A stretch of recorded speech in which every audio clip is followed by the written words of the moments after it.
a savior. Yeah. I mean, I feel like Jesus is the reason why I'm here, honestly. I mean, I remember I had moved to Utah, and I think a lot of it just like all started. I settled, and I realized what I had done. Like, and it just all was like, oh my gosh, I cannot believe, like, I'm 20 years old. And I mean, at the time when Corey and I got sealed, I was 20, almost 22, and I was pregnant with Reagan.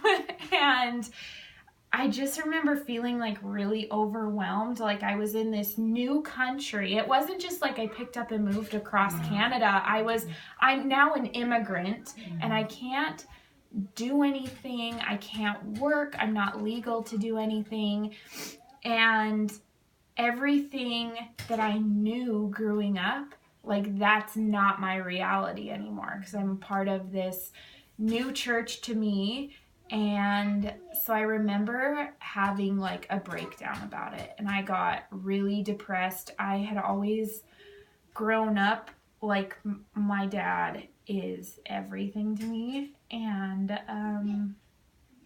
I remember just like not having him there and not having my family. And I remember going to the bishop about this and just being like, look, I'm really overwhelmed. I feel like I'm depressed and kind of like there's no hope. And so I started going to there's LDS Family Services in Utah. So I started going there. And I remember I went to 3 or 4 counselors because I kept getting annoyed with them, because they kept asking me, have you looked into the atonement? Like, have you tried using the atonement? And I was like, you know what, guys? I haven't done anything wrong. Like, I haven't sinned.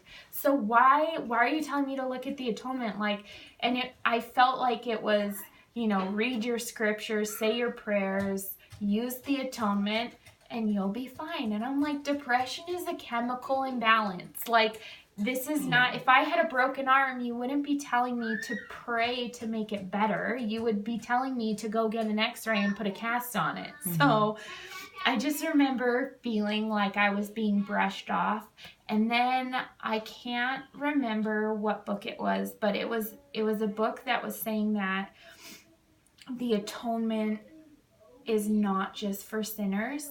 It's for every aspect of our life, that Jesus has felt everything that we have felt, that he has felt our sorrows. He knows what it's like to leave your family behind, and he knows what it's like to join a new church, and he knows what it's like to be an immigrant, and he knows what it's like to do everything. He knows every pain, and he knows every sorrow, and utilizing the atonement doesn't mean you're a sinner.